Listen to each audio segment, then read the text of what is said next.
Assalamualaikum warahmatullahi wabarakatuh.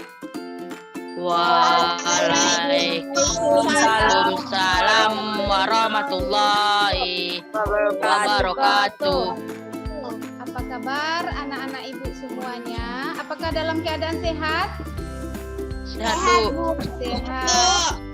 Ya, walaupun sekarang kita tidak ke sekolah, namun anak-anak ibu tetap semangat Ya, di Bu. masa pandemi. Ibu harapkan kalau mau keluar rumah pakai masker.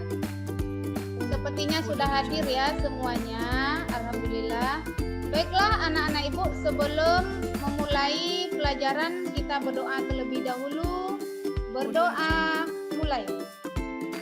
Kemarin kita sudah belajar tentang penemuan. Siapa yang menemukan listrik? Saya, Bu. Ya. Saya, Bu. Bima apa? Michael Faraday. Iya, Michael Faraday, bagus. Kalau ini apa? Handphone, Bu. Handphone. Saat ini apa? Menggunakan aplikasi apa? Zoom. Zoom, iya bagus. Zoom, Bu. Iya.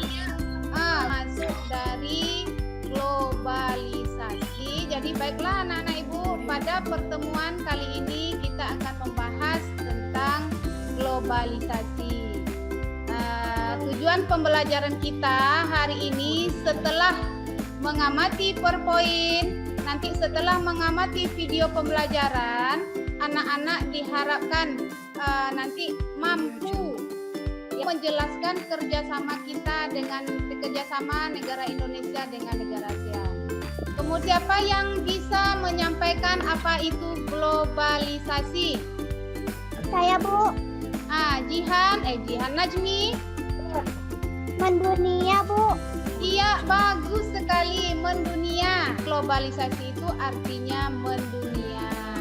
Ya, apa nanti yang masuk dengan mendunia nanti kita akan bahas lebih lanjut. Aktif, Semangat.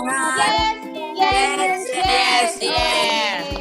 Semangat dulu ya supaya kita belajarnya lebih semangat. Ini anak tuh dalam lingkup ASEAN. Kemarin waktu kelas 5 kita sudah belajar negara-negara ASEAN, 10 negara-negara ASEAN. Nah, pada saat ini seperti apa bentuk kerjasama kita dengan negara ASEAN lainnya? Ya, globalisasi itu merupakan suatu proses mendunia yang dialami oleh penduduk sedunia. Ya, dengan adanya globalisasi itu nanti akan membawa dampak positif dan membawa dampak negatif bagi kita. Misalnya dalam penggunaan HP, handphone. Ya, di sini kita bisa memanfaatkan itu dampak positifnya. Kita ambil sisi positifnya itu. Misalnya kita mencari informasi, ya kemudian kalau dampak negatif, banyak sekarang anak-anak yang mencontoh perilaku, mencontoh budaya asing. Misalnya tidak berpakaian, tidak menutup aurat, ya tidak pakai jilbab. Kemudian kerjasama dengan negara ASEAN, kerjasama itu di bidang sosial. Contohnya kerjasama dalam bidang pembangunan, penekanan kesejahteraan golongan yang berpenghasilan rendah itu lebih diperhatikan. Ya, kemudian daerah pedesaan dengan cara gimana?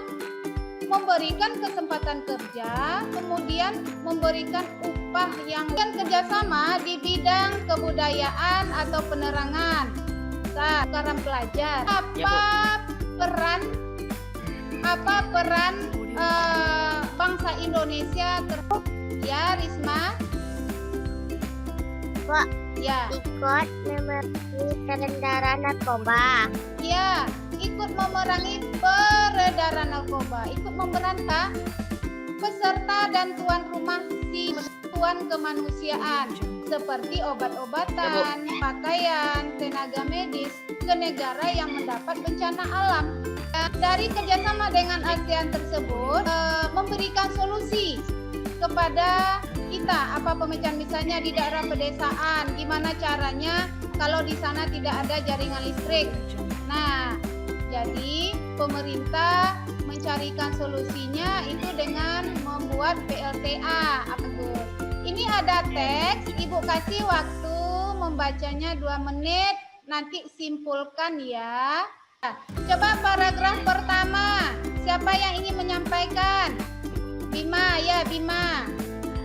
PLTA merupakan sumber pembangkit listrik yang menggunakan energi penggerak turbin. Ya, bagus, boleh. Paragraf kedua, siapa? Saya, Bu. Ya, Ibu dan Ibu. Najmi. Saya, Bu. Air yang ditampung di tandon atau sungai masuk ke dalam turbin melalui katup pengaman. Ya, kesimpulan dari paragraf ini ya. Nanti kesimpulan tersebut bisa anak-anak tulis di bukunya ini ya. Apa informasi pada masing-masing paragraf? Paragraf pertama ini KPD ini Bu munculkan dulu ini. Sudah kelihatan di layar laptop atau HP-nya? Sudah, Bu. Sudah ya. Sudah, Bu. Ibu kasih waktu. Sudah, Bu. Ya, Ibu kasih waktu 5 menit mengerjakan. Dani, apa kesimpulan dari cara kerja pembangkit listrik? Ringkas saja ya. Air memutar dinamo yang berputar menghasilkan energi listrik disalurkan ke rumah-rumah. Ya, bagus. Ya, ya. Jadi itu dia cara kerja pembangkit listrik tenaga air. Nah, coba perhatikan ini ada video.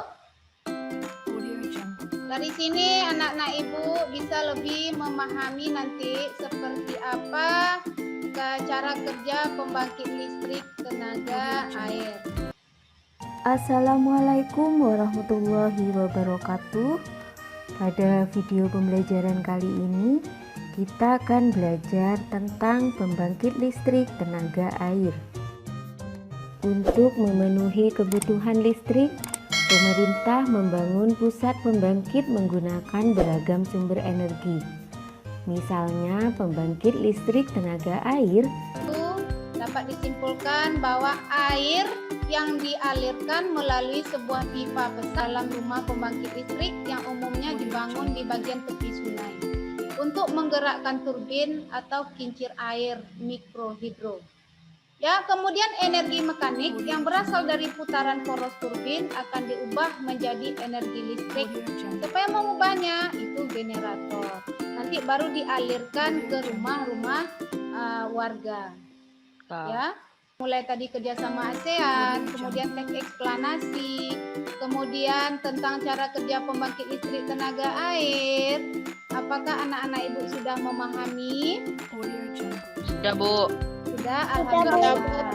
Mari Sudah, kita, Bu. ya bagus. Mari kita simpulkan sama-sama bahwa kerjasama dengan ASEAN itu sangat penting, ya. Kerjasama dalam memecahkan suatu permasalahan yang berisi